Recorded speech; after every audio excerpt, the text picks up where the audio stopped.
यहाँ पे दो चीजें हो सकता है। एक तो सरकार का मनसा नहीं होगा एग्जाम लेने का, और दूसरा सरकार उस योग्य नहीं है कि एग्जाम कंडक्ट करा दिया जाए।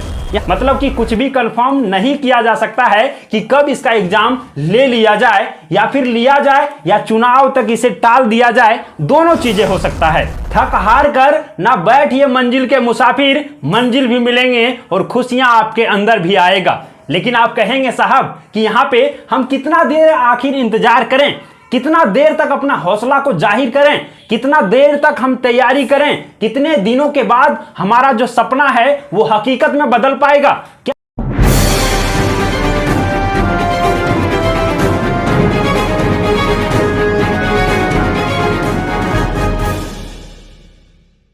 नमस्कार, जोहार दोस्तों, मैं आनंद आर्या आप सभी का स्वागत करता हूं सफर नया भारत पर। साथियों, आज एक विशेष टॉपिक पर बात करने वाले हैं और वो है झारखंड सचिवालय का बढ़ते हुए लगातार डेट के बारे में कि जेएसएससी ने एग्जाम का जो कैलेंडर है वो जारी किया, लेकिन ऐसा क्या हुआ जिसके वजह से उसका डेट जो है लगातार बढ़ते चला जा रहा है। स्टूडेंट जिस उम्मीद के साथ पढ़ाई कर रहे थे, जिस उम्मीद के साथ तैयारी कर रहे थे, क्या वो वाकई में खरा उतर पाया? यहाँ पे साथियों हमें एक शायर याद आता है और वो ये है कि रख हौसला वो मंजर भी आएगा, रख हौसला वो मंजर भी आएगा, प्यासे के पास चलकर समंदर भी आएगा, और थक हार कर ना बैठ ये मंजिल के मुसाफिर, थक हार कर ना बैठ ये मंजिल के मुसाफिर, मंजिल भी मिलेंगे और खुशियां आपके अंदर भी आएगा। लेकिन आप कहेंगे साहब कि यहाँ पे हम कितना देर आखिर इंतजार करें, कितना देर तक अपना हौसला को जाहिर करें, कितना देर तक हम तैयारी करें, कितने दिनों के बाद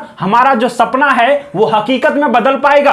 क्या हमने जो लक्ष्य निर्धारित किया हुआ है, क्या वाकई में वो लक्ष्य हमारा पूरा होने वाला है? क्या हम झारखंड सचिवालय में सेलेक्ट हो पाएंगे? ये सपना जो आपने संजोया है, क्या वो इंतजार ही रह जाएगा या हकीकत में बदल पाएगा? साथियों, जैसा कि आप जानते हैं, झारखंड सचिवालय ने बहुत दिनों के बाद एक तो वैकेंसी दिया है और उस वैकेंसी में एग्जाम का जो तिथि है वो भी निर्धारित किया था। 14 से 15 अक्टूबर को एग्जाम लेने वाला था, लेकिन क्या हुआ, जब ये डेट नजदीक आने को था तभी क्या हुआ, इसका डेट में बढ़ोतरी कर दिया गया और अब जो संभावित तिथि है, संभावित बोल रहा हूं मैं, संभावित जो तिथि है वो है 16-17 दिसंबर।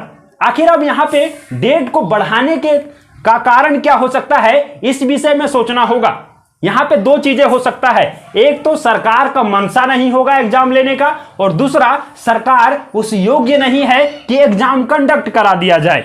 यहां पे दोनों चीजों में आप यदि देखेंगे तो यहां पे दोनों चीजें हो सकता है, लेकिन जब लगातार डेट बढ़ रहा है और इतने दिनों से एग्जाम सचिवालय का हुआ ही नहीं है, तो यहां पे सोचने वाली बात यह है कि आखिर झारखंड के बेरोजगार छात्र कब तक इंतजार करेंगे, क्योंकि दूसरा कोई वैकेंसी भी इस प्रकार का नहीं है जहां पे झारखंड के छात्रों को रोजगार मिल सकता है।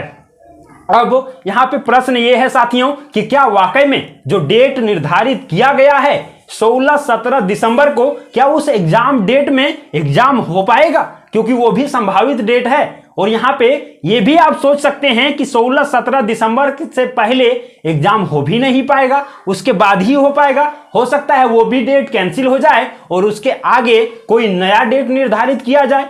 यहां पे ये भी साथियों आप सोचेंगे और देखेंगे कि कुछ दिन पहले, मतलब कि 1-2 दिन पहले ही कुछ छात्र जाकर के झारखंड सचिवालय का जो अध्यक्ष हैं उनसे मुलाकात किए और पता चला कि हो सकता है कि डेट आगे भी हो सकता है और डेट पीछे भी हो सकता है। यानी कि कहा नहीं जा सकता है, इनका जो है कुछ भी अस्तित्व नहीं है, मतलब कि कुछ भी कंफर्म नहीं किया जा सकता है कि कब इसका एग्जाम ले लिया जाए या फिर लिया जाए या चुनाव तक इसे टाल दिया जाए। दोनों चीजें हो सकता है। अब आपको एक प्रश्न छोड़े जा रहे हैं, इसका उत्तर आपको कमेंट में बताना है कि वाकई में जिस उम्मीद और जिस विश्वास के साथ आप सरकार बनाए थे कि हमारा जो सरकार होगा वो रोजगार देंगे, छात्रों को रोजगार देकर के उसे अच्छे पोजीशन तक ले जाएंगे और झारखंड का विकास हो पाएगा, लेकिन वाकई में क्या वो खरा उतर पा रहा है? क्या आपका सपना साकार हो रहा है या फिर सपना ही रह जा रहा है? इस विषय में आपका क्या कहना है कमेंट में जरूर बताइएगा। और झारखंड सचिवालय का संभावित जो तिथि है इस बारे में आप क्या सोचते हैं कमेंट करके जरूर बताइएगा। जय हिंद।